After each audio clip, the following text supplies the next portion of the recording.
Hi. ఈ వీడియోలో మనం లీనియర్ సెర్చ్ చూద్దాం. సో, బేసికల్లీ సెర్చింగ్ అంటే ఏంటి? లెట్స్ సే మనకొక ఇన్‌పుట్ అర్రే ఉందనుకోండి విత్ ఎలిమెంట్స్ 10, 15, 1, 5, -3, 16 సో ఆన్ ఇలా ఎలిమెంట్స్ ఉన్నాయనుకోండి. ఇదొక అర్రే అనుకోండి. సో, ఈ అర్రే ఇన్‌పుట్‌లో మనకి కావాల్సిన ఎలిమెంట్ ఫర్ ఎగ్జాంపుల్ 5 అనే ఎలిమెంట్ ఉందా లేదా సెర్చ్ చేయటం టెక్నిక్ అనమాట. సెర్చ్ టెక్నిక్ అంటాం దీన్ని. రైట్? సో, ఎలిమెంట్ దీంట్లో ఉండొచ్చు, ఉండకపోవచ్చు. ఈ ఎలిమెంట్ ఈ అర్రేలో ఉంది అంటే లెట్స్ సే ట్రూ రిటర్న్ చేస్తాం. లేకపోతే ఫాల్స్ రిటర్న్ చేస్తాం. So, that's what that's what searching is all about. Okay, basically సెర్చింగ్‌లో 2 టైప్స్ ఉంటాయి. Linear search and binary search. Next వీడియోలో బైనరీ సెర్చ్ చూద్దాం. ఈ వీడియోలో అయితే జస్ట్ సింపుల్ సెర్చ్ ఎలా చేస్తామో చూద్దాం. సో యూజువల్లీ ఇలా మీకు ఎలిమెంట్స్ ఇచ్చామనుకోండి. So what's the strategy? First ఎలిమెంట్కి వెళ్తాం. ఫస్ట్ పొజిషన్కి వెళ్ళి ఎలిమెంట్ ఉందో లేదో చూస్తాం. సెకండ్ ఎలిమెంట్కి వెళ్ళి 5 ఉందో లేదో చూస్తాం. థర్డ్ పొజిషన్కి వెళ్ళి 5 ఉందో లేదో చూస్తాం.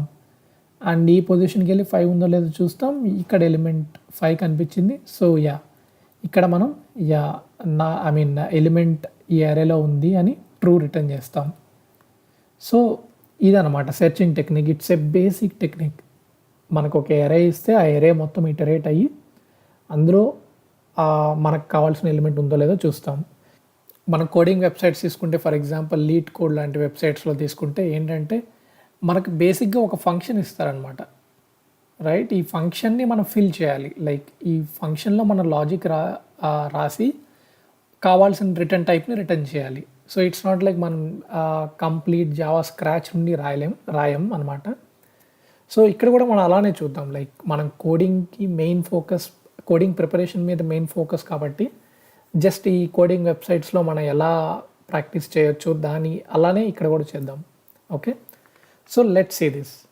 ఇక్కడ మనం చూస్తే ఇక్కడ అరే ఉంది. ఓకే, ఈ అరేని ఈ ఫంక్షన్కి పాస్ చేశారు.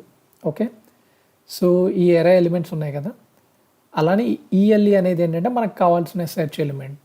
ఓకే, ఈ ఎగ్జాంపుల్లో మనకి ఇక్కడ 40 అనేది పాస్ చేశారు. ఓకే, సో బేసికలీ ఏంటంటే ఈ ఫంక్షన్ని మనం ఫిల్ చేయాలి. ఎలా చేస్తాం?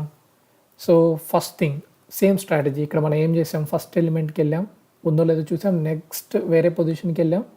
అలా కంటిన్యూస్గా ఎరే అయ్యేదాకా కంప్లీట్ చేసాం. సో దాన్నే కోడ్గా కన్వర్ట్ చేద్దాం. ఫస్ట్ థింగ్ అసలు ఎలిమెంట్ ఆ అరే సైజ్ ఎంతో తెలియాలి కాబట్టి ఫస్ట్ మనం ఎలిమెంట్ అరే సైజ్ చూద్దాం. A dot length will return us the array length. ఇప్పుడు for int I is equal to 0, I less than n, I plus plus.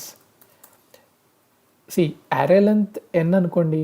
Indexes of ఆ అరే రేంజ్ ఎక్కడ నుండి ఎక్కడ దా రేంజ్ చేస్తే 0 to n-1. రైట్? సో ఇప్పుడు ఈ ఆఫ్ i ఈ ith పొజిషన్కి వెళ్ళాం. ఆ ఎలిమెంట్ మనకు కావాల్సిన ఎలిమెంట్ అలా ఏదో చూస్తున్నాం.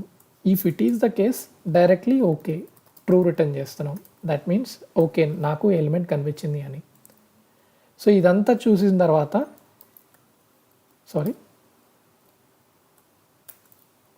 ఓకే, సో ఫర్ లూప్ మొత్తం చూసాం. బట్ స్టిల్ మనకి ఆ ఎలిమెంట్ కనిపించలేదు అనుకోండి, ఇది కంప్లీట్ అయిపోతుంది. నెక్స్ట్ లైన్ కోడ్ వస్తుంది కదా.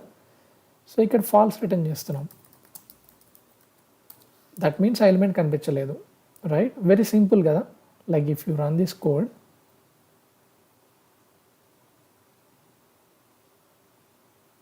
just a second, element is not present. So element okay ఇక్కడ 40 ఉంది కాబట్టి 40 అనే ఎలిమెంట్ ఇక్కడ లేదు. ఫర్ ఎగ్జాంపుల్ ఇక్కడ 80 ఉంది అంటే ఇప్పుడు రన్ చేస్తే element is present. Okay, so that's about linear search. Thank you.